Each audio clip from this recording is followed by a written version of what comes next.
got two really, really special people with us that I'm tell you something. I think that one man has done this thing twice, and we're going to talk about what he has done twice. It's an amazing accomplishment. Mr. Derek Mills and Cody Sipe. Where are you from, Cody? Cardington, Ohio.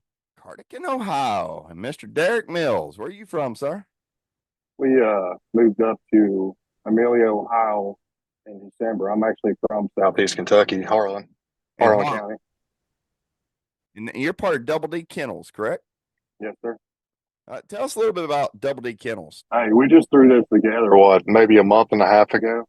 Yeah, probably. Danny started texting me back in June about trying to buy her. I told him, if you want to do a partnership with her, we'll push her. I said, we can do that, but I said she's never to be sold.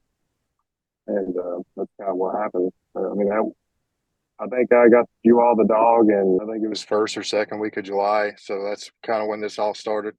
Yeah, so that's about right. Yeah. Wow. So how old is this female? She turned 4 in December. 4 in December. All right. And you've owned her for how long?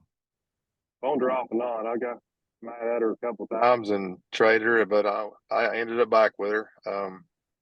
Ended up buying her back off of Randy Lawson Jr. Majority of her life, I owned her. I just got fed up with her a couple months at a time. Heat cycles mainly. She'll drive you crazy going into heat, going out of heat. I hear you there. And ladies and gentlemen, by she, we are talking about national grand champion, PKC champion, GRNITECH champion. She's a bit shady, Tia. All right. And now Tia has over 17,000 in earnings. So the first time was it was 2 weeks after they got her. I think July 19th and 20th. They took her to the Pro Sport Bucyrus hunt, and she got in both nights. First night they hunted it off, and she placed second. And then they split the second night, and then you got a couple of UKC wins after that, get her TOC, and then they took her to that Bandit Bash and UKC hunt, Pro Slam hunt, and made it to the finals. And she got out of hearing after the first cut, stayed treat over an hour, and she just placed third. And I mean, it is what it is. Bad luck. That's bad break. Yeah. Oh man. Well, I tell you one thing that wasn't a bad break is winning national grand at Autumn Oaks 2024, gentlemen. Yep. That's a huge deal. Huge deal.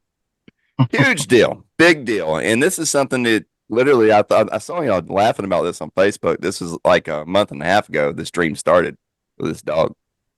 Yeah, it's crazy. It's crazy. How did all this go down? Buddy, Danny just approached me with an offer, and we've just been going at it a day at a time. I mean, we kind of split everything and make sure Cody gets what he needs, and Cody does an outstanding job keeping her in shape, obviously. That's right. Yeah, Cody. And Cody's the main guy in this. Well, Cody, I tell you, you are a big player in this, and not only are you a big player, but somebody that you've also won the Autumn Oaks back in 2010. Mm-hmm. You have experience on a big level and in numerous big hunts as well. Now, let me ask you something before we dig into y'all's big win. I want to know, on that final night, you're sitting there in the final four, and how do you hold that pressure? How do you handle that pressure? I mean, really. When I lost, Alan Gingrich has a little video he put out on Facebook called Butterflies. It's really good video. And I remember getting those when I was younger, when I started handling. I don't know when it switched over. But I don't have that feeling anymore. I just go out there knowing what I need to do. And nothing changes, just, yeah. I treat generally most every hunt the same. I take them pretty serious. I do remember when I was in the finals of the NKC World Hunt, the year I won it in 2003. I remember we turned the dogs loose in the final cast of the NKC World Hunt, and it was stone silent for the first 10 minutes of the cast, and I was out there dry heaving, man. And finally my female got struck and treed, and that's all it took. I was good after that, and she went on and treated I think 3 coons in that final cast, and I won the NKC World. Man. And then after that, I'm pretty sure about after that my butterflies went away after that. So but I don't know. I just I don't even know how to tell you what it is. It's just it's business to me out there.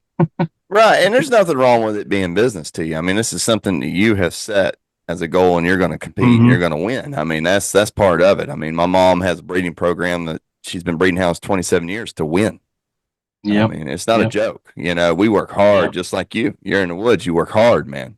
And Derek, let's talk about a little bit about how she's bred, please. She's actually slugger bred on both sides. She's out of Frank Johnson's stock, Goose Creek stock. I think is Woody, Goose Creek Woody, and he is Goose Creek Annie. Is that right, Cody? I can't. Bottom side. Buddy, I'd be lying to you. I couldn't even tell you what her mother is. She's double slugger bred. Nice. I don't know if I've looked at her papers, to be honest with you. Don't really need to. It don't matter, does it? That's right. It paid off either way, didn't it, gentlemen? That's right. Well, now, Cody, you grew up coon hunting. I mean, I saw, we were joking around before the podcast about old Rick Stretch, and I saw him post on your page. I mean, you grew up with a heck of a mentor. I mean, yeah, it goes deeper than him. Yeah. Larry Prue, Steve Burkholder. When I was young, that's where I started my competition. When I was 13 years old, probably. I was part of the Blue River Droop Dog Kennels with Mike McAvoy, Jerry McAvoy, Steve Burkholder. They kind of brought me up through the ranks when I was younger, and then I got away from blue ticks and got some walker dogs, and I've been pretty fortunate to hunt some pretty good dogs for a lot of good people. Yeah. What does it take to make a top-notch dog to compete with on a top level? Man, you gotta put some time in with them out there. I think that's first and foremost, is just to see if they got what it takes. I don't recommend anyone just leave them sit in the kennel and try to go win a hunt on the weekend. Right. Only hunting one night a week. But Derek informed me actually that he had some guys hunting her. They was only hunting her, a couple times a week, and I hunted her 5 or 6 nights a week. We normally take Sundays off, but other than that, we're in the woods.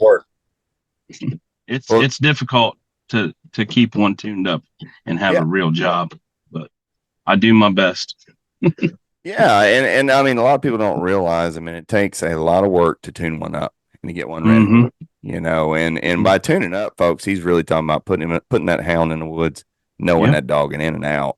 She's a type of dog. She's just she's a little bit sneaky in ways that she does things. She's not going to leave you barking like some of these dogs do, but she strikes all over the board. Most of the time it's probably lower end, but over the weekend I was able to get some decent strikes out of her. Don't think I ever got 100, but she trees coons as she comes to them. She can tree one right here in front of you, or if she has to go, she'll go find one, however far it takes her. And it seems like region doesn't matter with her. You take her, she hunts. I've been in a short time I've had her. I've won in 3 states with her. 3 states with her. That's what I mean. And I mean, I know for you, especially Derek, I mean, that's hard hunting around Kentucky right there, brother. Yeah, she's hunted around northern Kentucky a whole lot, most of her life. Yeah, and that's a lot of hills and that stuff's thin coon, isn't it? Man, it's depends on where you go, really. She was 13 months old when I first got her, and I didn't have any trouble with her. It was middle of January, and first time I ever cut her, she was 800 yards within probably 5 minutes, tree with a double at 13 months old. And I pretty much hunted her in Kentucky and Indiana first probably year of her life. But she's been all over. Don't really seem like anything affects her terrain wise. She's going to go find one. Probably the most consistent dog I've owned. Well, and that's probably the key to this dog's success, and a gentleman. Mm-hmm. Mm-hmm. Yeah. Yeah. She's not going to throw you too many curveballs that you haven't seen. No, right. She's not going to throw you curveballs. She stays out of trouble more than anything. At the 2024 Autumn Oaks and the National Grand. And here y'all are. Boy, I tell you what, in the last couple minutes, it gets serious. Oh, man. I'm sitting there going, oh, no. Oh, yeah. This is like worst case scenario. Cody, if you don't mind, please break it down and let's talk about it. Yeah, sure thing. So when we turned loose down the edge of a cornfield, and I noticed on the Garmin there was a nice creek or river or something on the left hand side, and the dogs all got struck in there, and it just seemed like it was getting bogged down in there and stuff, and she barked like 3 or 4 times, and I struck her for a quarter, and I could tell then she didn't like it, and she finally got away from that. And the one dog, the one female that was second, she got treed in there. And when we got into that tree, the black dog ended up coming into us, whatnot, and we couldn't find a coon in the tree. And finally we turned back loose, and the track that Dixie was on, it just seemed like it was getting rougher and rougher and rougher in that cornfield for him. And finally I heard Tia way out there on a fence row on the edge of a cornfield, and was able to get her treed in. And when we walked through that little patch of woods and popped out to that cornfield, and I seen a fencer over there she was treed on, I thought, oh yeah, here we go. And man, we got over there and I couldn't find that coon, but that was kind of sick to my stomach at that point, because I knew the way the hunt was just going, that I felt pretty good one coon was going to be enough. And when I didn't find that, I was in a hurry to get her off the chain again, because I knew she had to go find one somewhere, and I was going to run out of time. So circle that tree up and get her cut loose, and we go score. The black and tan got treed, and while we were at his tree, Tia come treed, and the other dog was treed right-handed, and we circled the black and tan. Then we go to Tia next, and the backup judge and the other guy went to go handle the other dog, and I knew it was going to come down to those 2 trees. And I'm not taking anything away from any dog, but I was pretty confident that mine had a coon for sure. And when I got to the tree, I'm going to tell you, it was probably about 2.5 minutes, 3 minutes into the shine time, I found the coon with my thermal. But I was on the inside of the woods, and the thing was moving around so much in there. I told Mike, the judge, I said, just stick here beside me.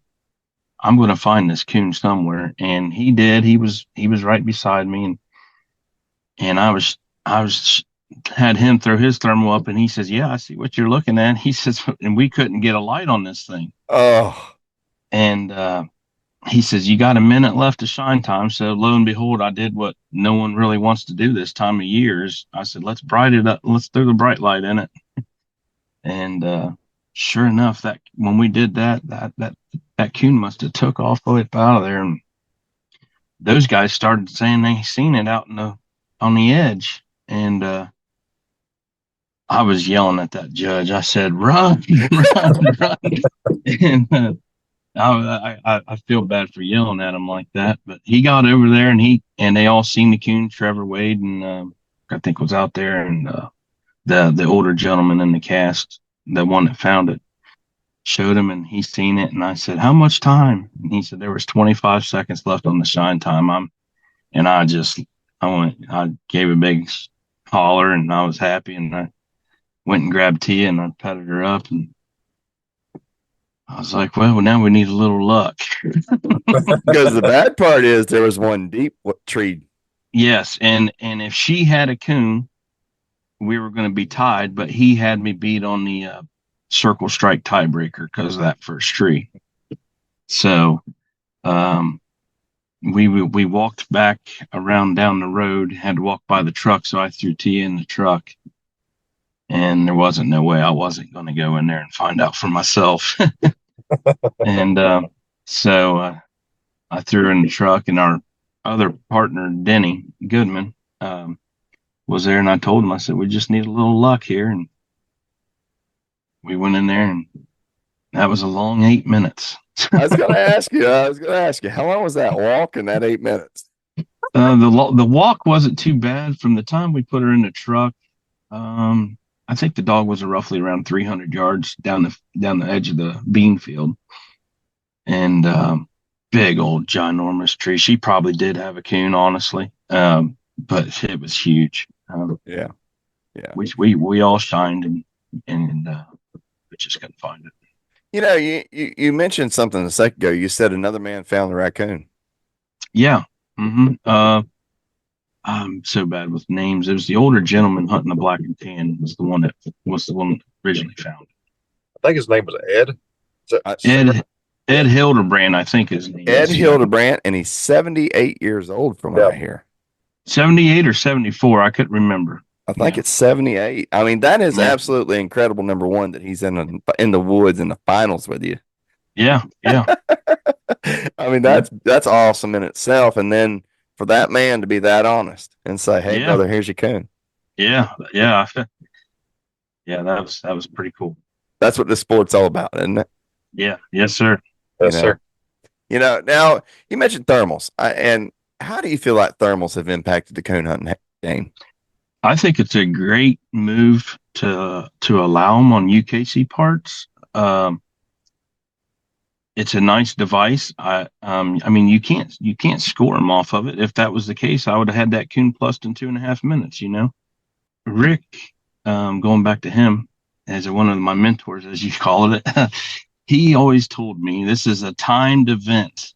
You only got X amount of time, and he said use your time wisely. And with them adding the thermals, that you can find a coon, and then now you know exactly where to find this coon. Search for this coon with your lighter squallers, and I think it's a great device. Yes.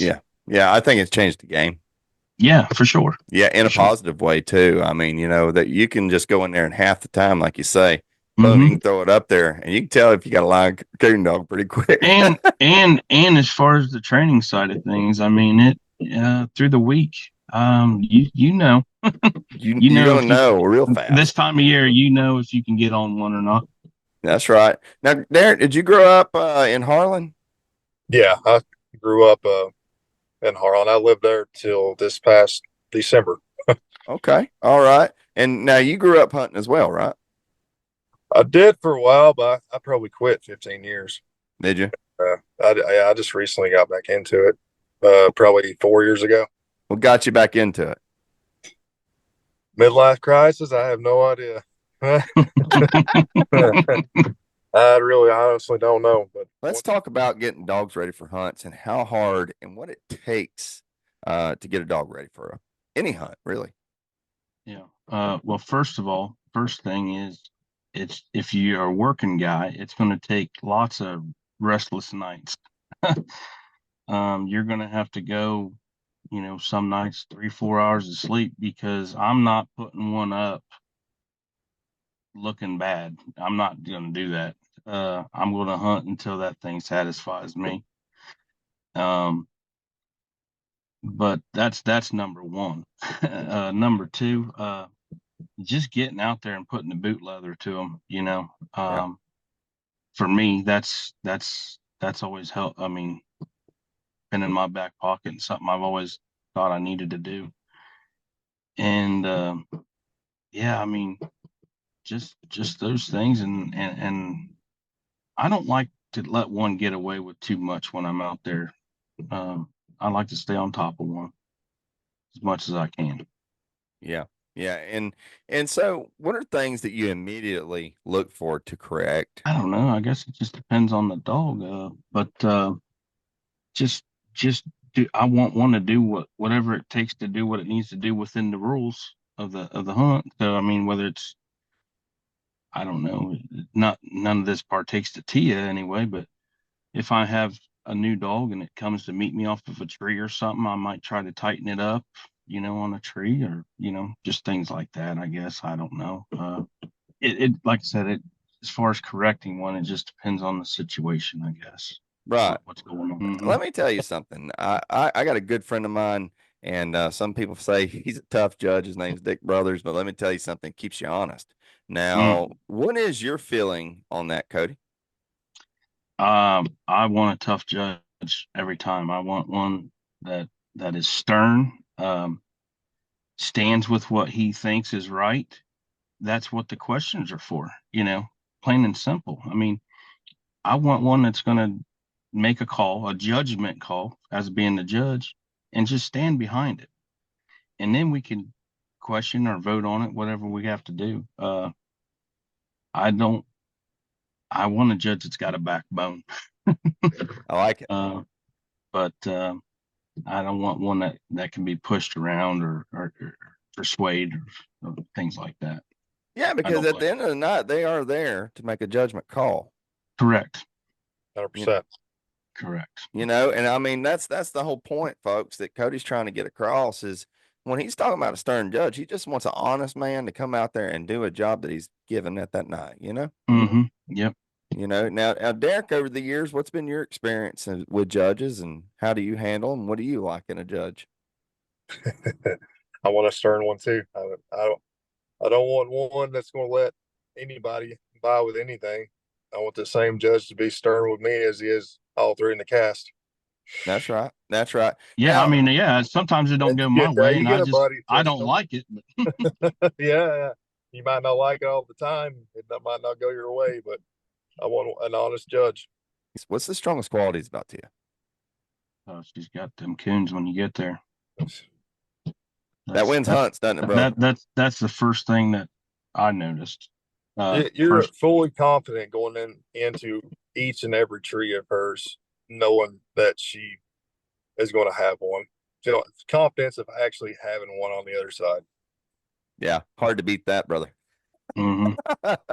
I mean, coon win hunts. I drew John Strickland out at Bucyrus at that Pro Classic, and he came out and I won the cast, and he said, "Cody, what do you think about them low end strike dogs?" He said, "It don't matter, does it?" And I said, "No." He goes, "Not when they have them coons." Yeah, when they have them coons, brother, it's hard to beat them. Yeah. It's hard to beat them. You know, of all the years that you've been in the game, Cody, what is some changes that you've seen for the good? Well, thermals would be one of them. Yeah. We we kind of talked about that. Um, I kind of hated seeing getting away from the 2 hour cast.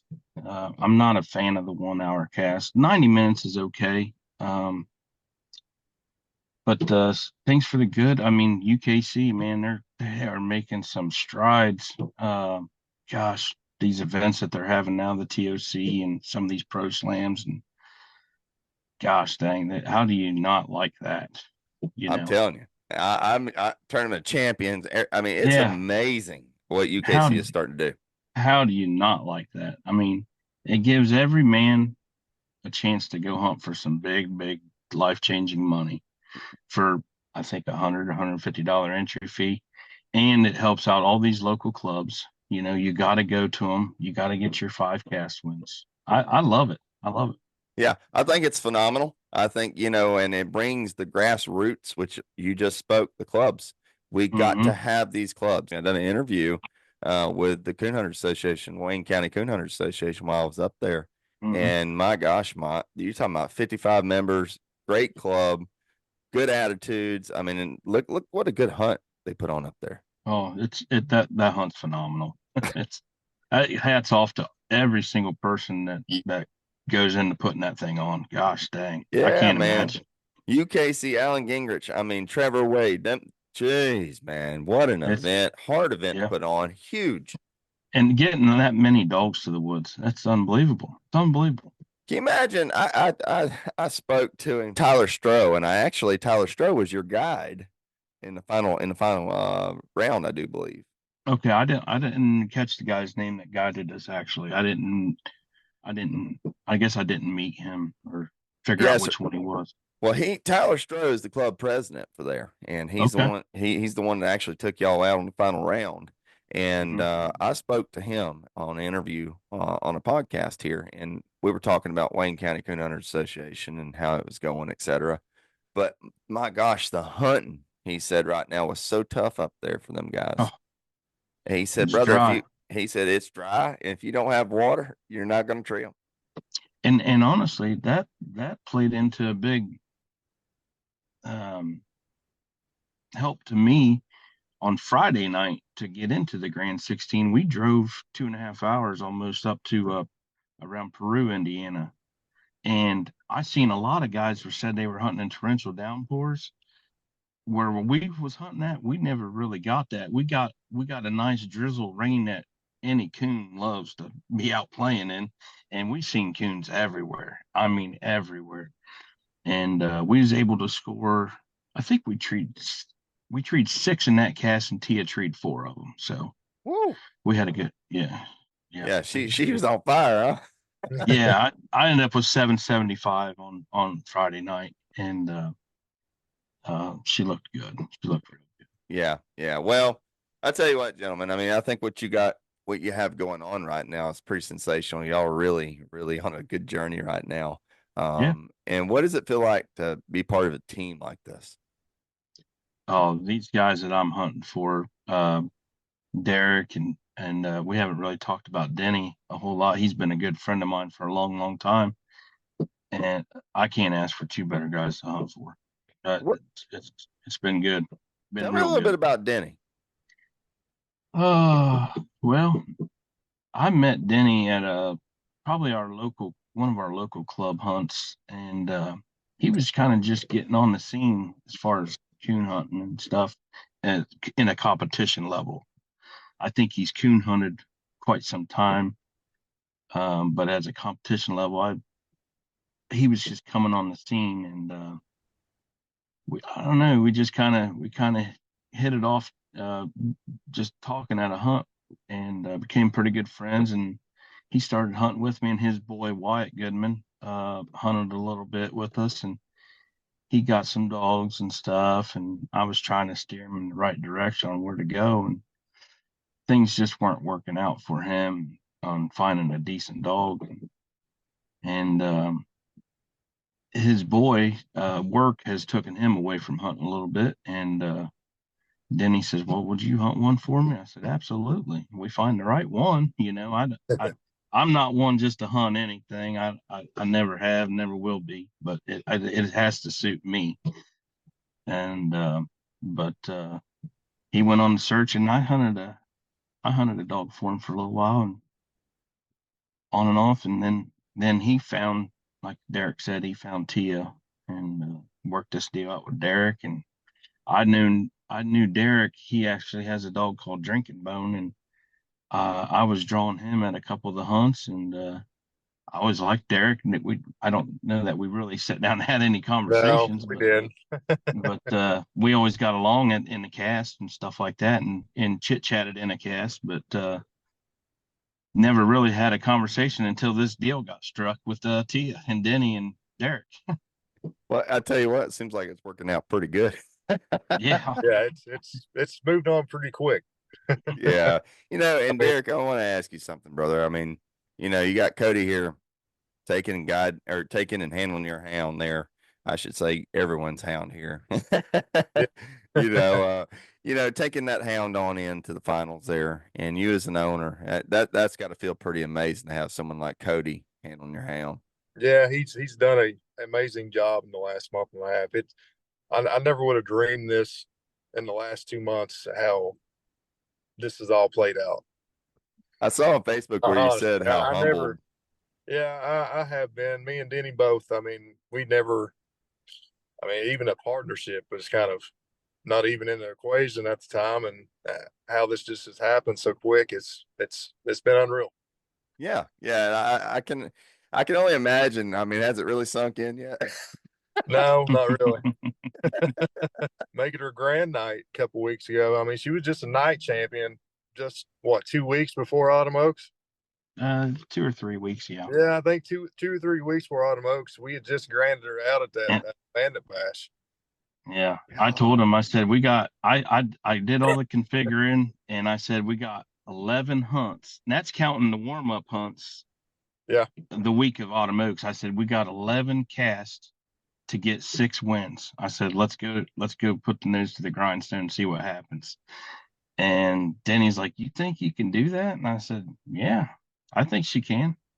So we went to a local hunt on a Friday night, doubled up there on a Friday, went to one on Saturday, won one out of the two there, and I got 3 wins. And where else did we go? I think we went to another somewhere and got another win. And then the Bandit Bash, we got 2 cast wins up there and got her granded out. And then the weekend after that, the weekend before Autumn Oaks, there's the last weekend for the UKC World Qualifiers. I said she's never been to a qualifier. We got to go. And she treated the only coon in that cast as well, and got her qualified at the last minute. So everything's come down to the nitty gritty with her. I mean, making her grand night, getting her qualified for the world, and then the last 25 seconds that tree to win national grand. It's been crazy. You know what, crazy. Gentlemen? I mean, I can only imagine what that had to feel like with the last 25 seconds. And we spoke about it earlier, and it's still, I mean, at 78 years old, it's humbling to me that another man found your coon. Yeah. You know, and he was that honest. Mm-hmm. You got a lot on the line. You got a lot on the line on that hunt. Yes. Yeah. You know, I mean, you can take a hound and make a hound's a life in history right there. Yeah. You go down. Yeah. I was going to be severely sick to my stomach walking away from that if I couldn't got that thing scored. Oh, man. I can only imagine. I was thinking earlier, you know, when you had to walk that tree, what was going through your mind? I felt confident. I really did. Just only because the way the hunt went, it was going to have to take a good dog to find a coon like somewhere out there. I mean, not that we was hunting a bad place. I'm not saying any of that. It's just the coons weren't down crawling around, and it takes a good one to go find one when it's like that. Well, you know, and like the old saying goes, confidence is everything. Mm-hmm. You know, you roll up there with confidence, you're confident in that dog will win. Yep. That dog will win. Gentlemen, I just want to say, I mean, thank you so much for coming on. And genuinely, I want to say congratulations on your huge win. I mean, that is a heck of an accomplishment. One that you've gotten to do twice, Cody. I don't know what that feels like, being a 2-time. It's nice. It's gotta be. Nice. It's gotta be. Derek, I'm gonna tell you something, man. You better hang on to this guy. He ain't going anywhere. I definitely want to try to be the first dog to ever win National Grand and the UKC World in the same year. That would be nice. Let's do it, big guy. I'm telling you, I'm pulling for you. I just want to say I've heard nothing but great things about all you gentlemen, and please keep up the positivity. We all see it, and that's why I reached out. I heard nothing but good about you guys, and it's an honor to have you on. And I appreciate you sharing the story with me and the partnership.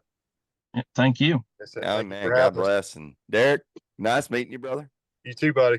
Absolutely. I really appreciate your time, Mr. Cody. And everyone, once again, your National Grand Champion, PKC Silver Champion, Grand Night Champion. She's a bit shady, Tia.